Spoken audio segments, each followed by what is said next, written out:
I'm very excited to talk about what happened here in St. Louis with the man himself, Brody the Brain Herman. Out of nowhere, I hear this fella was at Enterprise Center yesterday. So tell me about it, man. Oh, it was absolutely great. Enterprise Center, tons of wrestling fans there. And of course, Sexy Red made an appearance. And, SmackDown it was such a great atmosphere being there. So many wrestling fans. Shows that St. Louis is a great wrestling town. And there was a lot to, chew on going on the road to WrestleMania. Okay, so before we dive into some serious stuff that happened yesterday that really is paving that road to WrestleMania, I want to talk about something that is near and dear to my heart, and I believe yours as well, and that is Danhausen. Yes. Okay, so I watched at home last night. Good man. And if you guys remember, Danhausen's debut probably didn't go the way that they thought it would, and we think it's because it was in Chicago.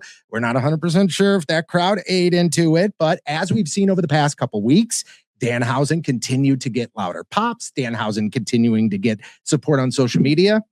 Sounded like St. Louis loved themselves some Danhausen last night. Oh, yeah. So did it translate as well as it did on TV live in the building? Were a lot of Danhausens last night in St. Louis, Missouri. I'm telling you, a lot of people wearing Danhausen gear. They had people painted their faces with Danhausen's trademarked face paint. It was an absolute treat. Danhausen was involved last night in the match between Kit Wilson and The Miz versus R-Truth and Damian Priest. Obviously, Damian Priest and R-Truth retained. Danhausen got involved in the match. He cursed the referee, Dan Engler. For those who don't know, TNA, he was Rudy Charles as the referee, so he's been around a very long time. It was an absolute treat to see Danhausen finally out in front of the people in the ring, and hopefully his role on WWE TV increases as we're seeing him evolve and develop. I'm kind of surprised he's not in the Intercontinental title ladder match at WrestleMania, but we'll see what Danhausen is going to do at WrestleMania. I love the fact that you don't know what they're doing with Danhausen yet. You're like, okay, it was kind of clear. With The Miz. I would love to see Danhausen and The Miz against each other at WrestleMania. I think that would be great. That's one of those matches where it's like, okay, you can't give me, we all know this. We've all been wrestling fans for a very long time.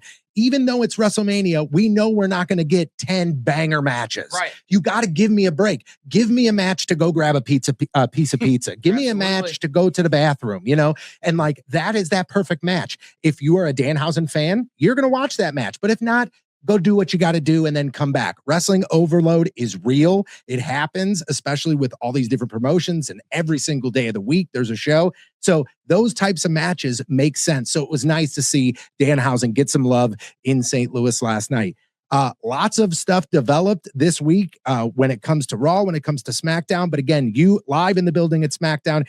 Give me some of your highlights of what you experienced last night. Well, first off, kicking off the first segment, we found out who Randy Orton was on the phone with, and then his former NFL punter, Pat McAfee of the Indianapolis Colts. He's been on WWE commentary before, a huge wrestling fanatic. And of course, he has a show on ESPN every single day, the Pat McAfee Show. He came out in sunglasses, ran through the crowd, and it turns out the business has not passed Pat McAfee by. And not only has it not passed him by, it looks like he's integrally involved with Randy Orton and is going to be at WrestleMania. So I'm looking forward to that. And it adds a little bit of more main event pomp and circumstance to the Cody Rhodes Randy Orton match at WrestleMania. Man, I've got a very unpopular opinion. Okay. I love Pat McAfee. Yeah. I like his show. I like him as a commentator. I like him in the ring. I like Pat McAfee. This was unneeded to me. I don't understand why you insert him into. Okay, you put Randy Orton because you're afraid of ticket sales, right? And now you think that Pat McAfee is going to be the other thing. In my eyes, that makes me go, you better be worried about Mania, because if ticket sales are this low, that now you're adding something else, like, that's scary to me. I don't think this does anything for the story. Like, Pat McAfee was great. The promo was fantastic last night. It was a great promo. But it doesn't make sense to me to insert this into what was already an interesting story to me. You know what it is? They have a deal with ESPN, and he's a big part of ESPN, and they're trying to better their relationship with ESPN Plus. So ESPN is going to try to litter their talent all over the WrestleMania show to improve ticket sales. Yes. I also have another thing. It's about 3 other letters too, and I'm going to say it's TKO as well. Oh, absolutely. It's about TKO. Yeah, for sure. Especially bringing out Lil Yachty too. I just have to. Yeah. And here's bringing out a lot. But here's the thing for me, like, I know what ESPN is trying to do. We want to get more eyes on this. How do we do it? Well, we got a guy that works for us that also works for them. It makes sense. Yeah. But to me, as a wrestling fan from previous days, I look at it and I go, this is way too forced. Like, I look at this and go, the only reason he is there is because ESPN goes, put him there. And WWE went, okay. And to me, I go, damn it, I don't want to see that. Like, I like want to see Pat McAfee interfering in the match. Do you think it takes away from the match if McAfee interferes at WrestleMania? I mean, I don't know. And now did you see the stipulation that he posted on Twitter afterwards? Yeah, he's never going to be on WWE TV again. Everybody knows you're going to be on WWE TV. You've said that 10 million times. Well, the business has passed me by. It has not passed you by. You're always going to be on WWE TV because you love wrestling and everybody knows that. Yes. So stop overdoing it. It's like, oh, I'm never going to be in WWE again. And of course, Cody Rhodes is doing the MJF stop from, then you should fire me. Yeah. Oh my God. I've heard now that I'm so tired of Cody. I'm not going to lie, bro. Now people are saying that he was talking directly to The Rock, and this is going to set up next year. Oh, for God's sake. Something with The Rock. So I don't know. But all I'm going to say is this. I was very interested in this match, and the addition of Pat McAfee, while I love him, and again, I am a Pat McAfee fan, the addition of him does nothing for me. What would you rather have him do than be a guest host, or would you rather have that role for Cena? Put him somewhere else. Put him in. You know what?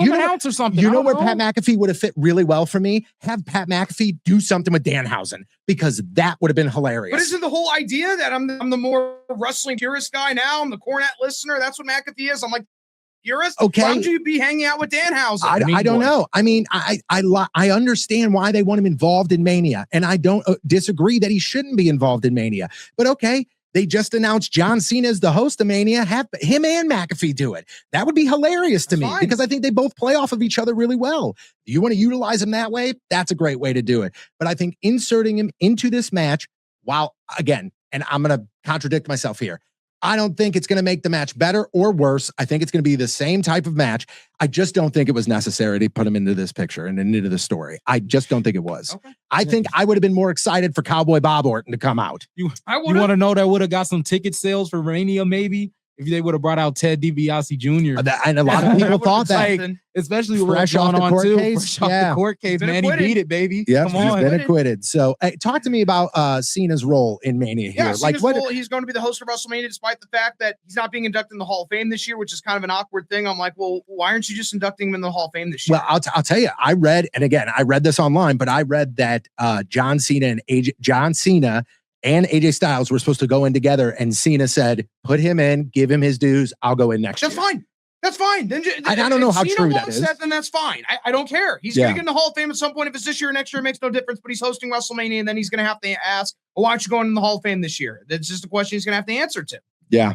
Yeah. So what's his role? What does he do? He's going to be the host. I know, but what does that mean? He's going to welcome the crowd. He's going to, wave his hand. He's going to be the figurehead. Political figure coming out there. But you know how usually this works. If The Rock is the host, at some point somebody's getting a rock bottom in people's elbow. So like, what happens with John Cena? Maybe who does he interact with? It's not going to be a big part of the show. The host of WrestleMania never does anything. Well, no, but I'm saying usually, like if Stone Cold, I remember. Okay, fine. He'll attitude adjust somebody. That'll be it. It'll just be some rando. That's fine. Okay. And that'll be some random. Why are you so mad about it? It seems like you don't like that he's going to be. We're just a little perturbed. Come on now. We have a little energy this morning. Come on, we need every bit of it. He's ready. I just love the fact that a lot of people assumed that when John Cena said, we're done here, that he was going to take some time and be done. I think it's smart to have Cena at WrestleMania. Again, that doesn't say great things for ticket sales, because to add somebody like John Cena, like he's fresh off of retiring, guys, like fresh off of it. He still wants to be involved in WWE, I've heard. Which is great. And I hope he does. And I know that there was an interview where they were like, are you done? And he said, no, I'm not done, but I'm done wrestling full time. And that makes sense. Will we see him in a ring again? I can almost guarantee it. You'll see him at least a couple more times, but I think this is what he's good at. So give him more of your not your traditional host of WrestleMania role. Right. Get him involved. Let him do some stuff. Listen, I don't want him to be the bitter old veteran that's in shoot interviews just bashing the company all the time. Yeah, no, that doesn't work either. Nobody wants to do that. Nobody wants to do that. There was besides Brody the Brain Herman in the building last night, there were some big names there. Yes, there was. Sexy Red and Little Yachty making appearances, and Little Yachty alongside Trick Williams was a big part of the show last night. The main event, Sami Zayn defended his United States Championship in a rematch against Carmelo Hayes. Everybody knew Sami Zayn was going to win this match definitively. However, Trick Williams super over. He's got that white mink coat that he's got going. It's a beautiful look. He's got the physique. He's got the drip. It is unbelievable. Iced out to the gills. This dude's coming out to the ring. And without a doubt, Little Yachty was there. It was adding a little pomp and circumstance to WrestleMania. Of course, Little Yachty's now involved in WrestleMania. Sexy Red is going to be the host of NXT Stand and Deliver tonight, so she was in attendance. So I thought it was great. Sami Zayn got booed. I was really booed. That is what I was going to bring up. I was going to say it was very surprising to me that Sami Zayn got booed, but also I don't think it's the people booing Sami Zayn. I think it's the people booing WWE saying you should have never taken that belt off of Carmelo. That's what I think it is. I don't think it's necessarily them booing Sami Zayn. Let me ask you this. No, hold on a second. Let me ask you this. So would you rather see him face Carmelo Hayes, Trick Williams, and Carmelo Hayes at WrestleMania and not Trick Williams and Sami Zayn, or just put Trick Williams in a different match? If you're going to give Sammy Hogan a match, man, it should have been a fatal four-way with Ilya, Carmelo, Trick, Sammy. That's fine, but why do we need does it every year? He did it with Chad Gable last year. I would have liked a Carmelo Hayes Trick Williams match. I think that would have been entertaining. Well, what did it do for Trick Williams? Beating Carmelo Hayes doesn't have the same meaning as if you beat Sami Zayn. True, but what if now you've lost the people? So it doesn't matter what you do. Now Trick Williams... you haven't lost to people because Trick Williams gets more over by beating Zayn at WrestleMania and gets a title. You're right. So inadvertently or not, you just added even extra heat onto Sami Zayn because they're not going to write a letter to headquarters. They're going to boo Sami Zayn because he's got the title around his waist. That's fine. Yeah, that makes sense. And I'm sure Zayn will use it to his advantage. Yeah. But it's a crowning moment for Trick Williams anyway, and Zayn will know that at WrestleMania.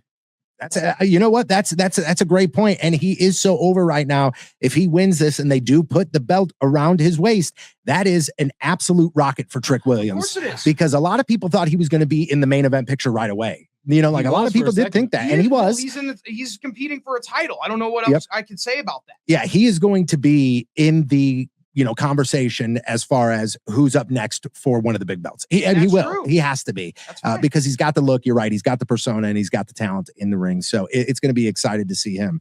What else happened on SmackDown last night that we can, look forward to as we get closer to WrestleMania? Yeah, they further propelled Rhea Ripley, had her defeat Michin, so now they're propelling that even more forward. They had a women's tag team match between Charlotte Flair and Alexa Bliss versus Bayley and Lyra Valkyria for this 4-way tag team WrestleMania nonsense, just for another Bella Twins moment so they can just win the tag titles at WrestleMania again.